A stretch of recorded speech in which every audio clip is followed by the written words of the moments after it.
I have a great idea. Let's take this franchise that prides itself about being about the American family, and let's not have this family be together for most of the movie. That sounds like a great idea.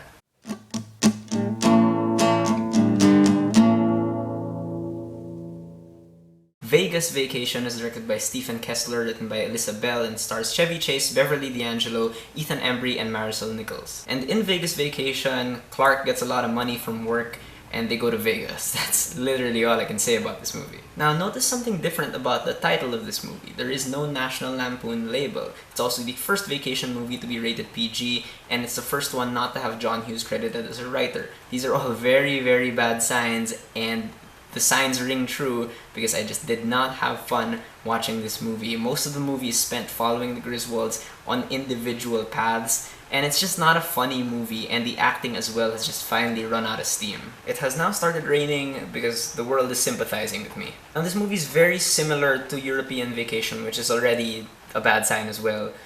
In that it doesn't really showcase Las Vegas as this real, living, breathing, exciting place, which by the way it is. Instead, this movie comes across as very artificial, and I don't mean that in an ironic way. It's not like this movie's trying to make a statement on Las Vegas. It's too dumb for that. And it's not a knock against Las Vegas itself. It's just the way the venues here and stuff are shown. It just doesn't really immerse you into it. Again, it really feels like they were guerrilla shooting a lot of these scenes, and this becomes most evident when the Griswolds watch a Siegfried and Roy show and when they watch a Wayne Newton show, only to have both these shows cut extremely short and extremely abruptly, like someone told them to turn off their cameras. And overall, this movie just kept giving me the impression that it wasn't in the hands of people who understood the series. I mean, for one, there's this criminal underuse of Holiday Road, which they finally brought back, but when they do play it, it's played over this useless gag involving the woman in the Ferrari from the first movie, and it just showed me like there was no regard for the song. And this might sound like me taking this way too seriously, I know, but you know, this is like the Vacation theme song, and when they pretty much reduced it to a background song. And I guess the straightforward narrative in Christmas Vacation was too risky for them to try again, so editor Seth Flom goes back to making this movie feel like a sketch comedy, and it really doesn't work this time around, mostly because not only is this movie broken up into individual scenes or sketches without an overarching narrative, but the Griswolds themselves are separated throughout the movie. And this isn't bad in itself. I mean, if you're gonna do this, you just have to make sure that the pacing is even for each character, but it's not. I mean, if you're following four different protagonists who are in different places throughout the movie, when one of them hits like a high point, the others have to kind of be around the same area as well in their own arcs, just so the movie can flow a bit better, flow more naturally. But here, that does not happen. Some of the arcs here are really uninteresting, especially Audrey's, which is really boring. This movie also has a really rushed opening, like they suddenly just get to Vegas after like 5 minutes or something. And there's these weird, awkward tangents throughout the movie, like they suddenly go to Eddie's trailer, they suddenly go to the Hoover Dam, and these really feel like they belong in completely different movies. I mean, I say that a lot, but here, I really, really mean it. And the movie just, it's only an hour and a half long, but it feels so much longer, and it begins to crawl towards its ending, which never comes, and when it finally comes, it's just not worth it. But the writing in this movie is really what hammered it home for me, that this was a movie that didn't understand these characters. I mean, like European Vacation, Clark is kind of mean here. He's kind of mean-spirited, and that's just not who he is. He's really kind of like an innocent schmuck who just has really bad luck.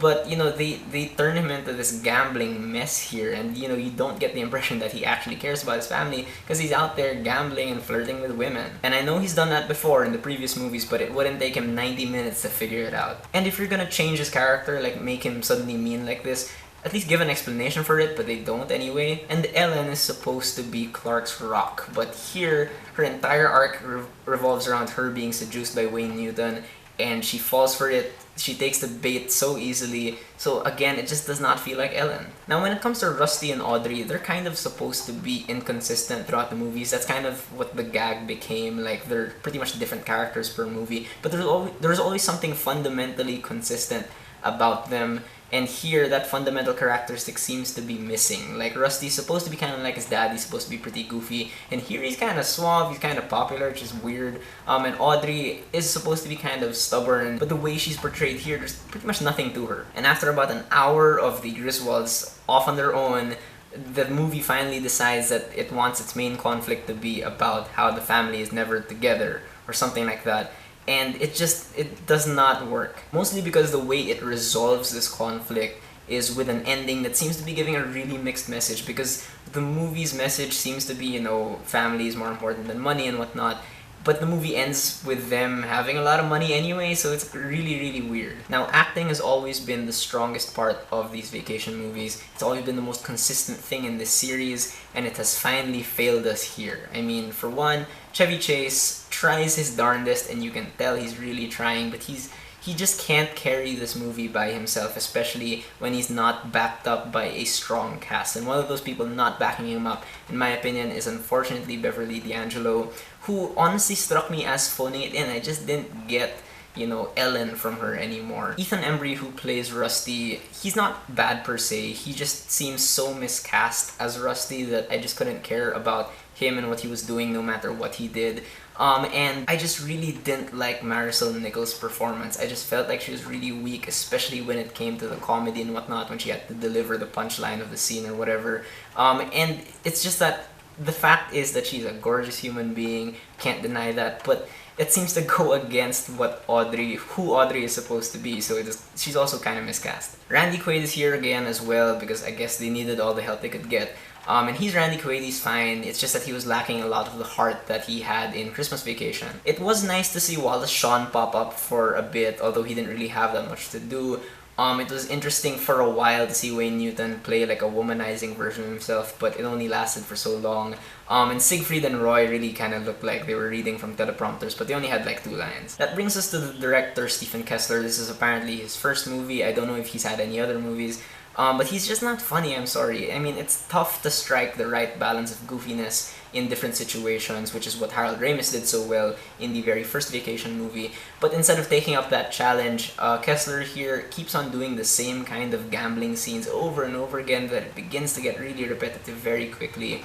And again, if you're going to have your 4 protagonists not be together for 75% of the movie, make sure to make their individual arcs interesting at least, because the focus here is so split among the 4 that no one ends up having an interesting individual solo adventure. And for me at least, Vacation is really built on, you know, light satire. And this movie like wasted such an opportunity to satirize Vegas, and they don't even get near doing that. I'm gonna go out and say it, Vegas Vacation is a terrible movie. I really, really did not enjoy myself watching this, I'm sorry. It's easy to see why they stopped this series even after it earned more than its budget, which is already baffling to me. But we do know that 2015 version of Vacation came out earlier this year, which I will get to soon.